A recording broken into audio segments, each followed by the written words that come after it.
Welcome back to another video. Today I'm going to be comparing cheap versus expensive art supplies. These are all the items I brought from my local dollar store. And these are the art supplies I got from my local Michael's store. Let's begin today's video. First, I'm going to be testing out my cheap art supplies.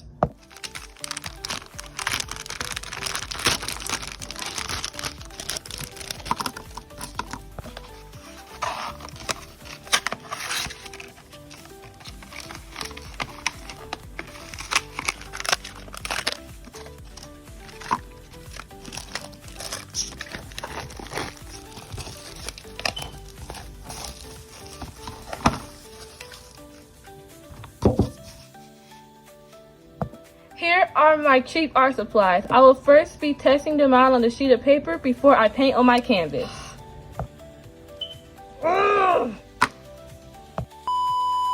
The paints are not looking too bad. Let's test them out.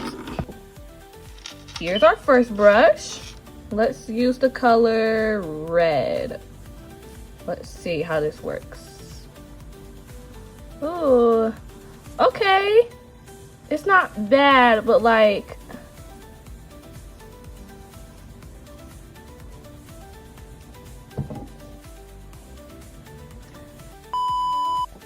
the color isn't very pigmented, but it's a great set for beginner painters.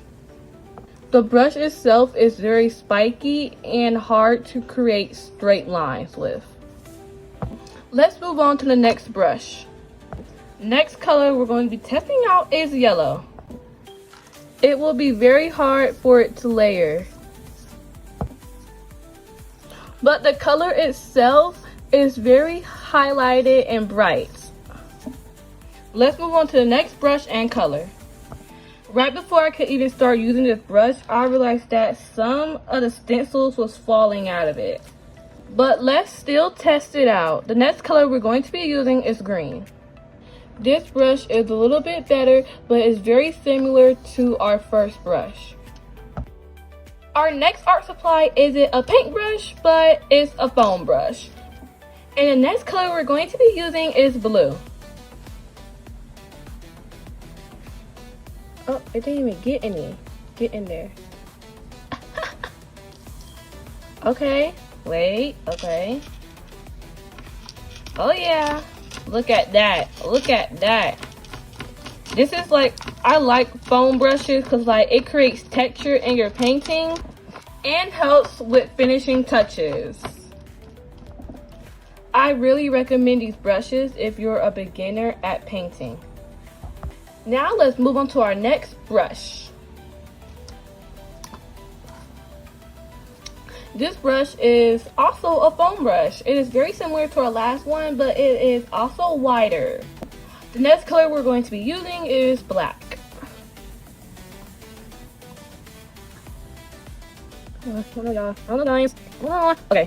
Okay, let's see. Ooh, the black is like, it's good. Let's start. These paints so far haven't been that bad. They're really great if you're like just starting to paint. And this brush isn't so bad either. It really creates that texture, like that spray paint texture kinda. And helps you get good shapes.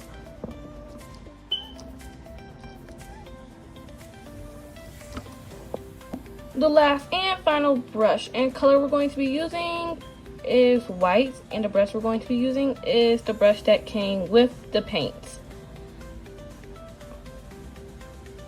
Let's test the white on one of the colors to see how what's the word? I don't know.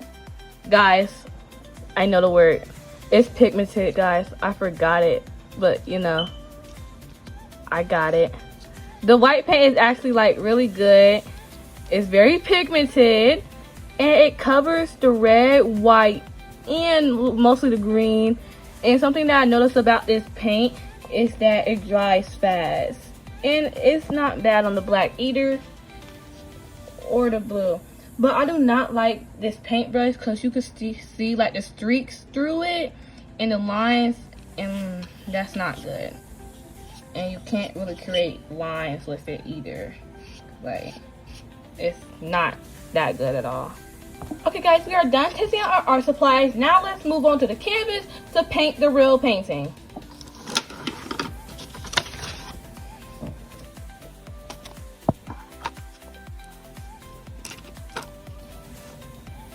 Wow, look at this. So these canvases are actually really good too, because like they're sturdy enough.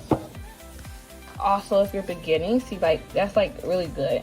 And it's only $1.25 at the dollar store. Well, at my dollar store it's $1.25, and that's not bad of a price. So this is the inspiration I'm going to be using. It's at the top of the screen. Now let's make our sketch.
Okay guys, I'm done sketching it. I know it looks a little funny right now, but after we paint it, hopefully it will look better than what it is right now.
product of the cheap versus expensive art supply challenge, and this is how the painting turned out. I think it turned out really cute. Comment below what you think. Thank you guys so much for watching, and I'll see you in the next video. Bye.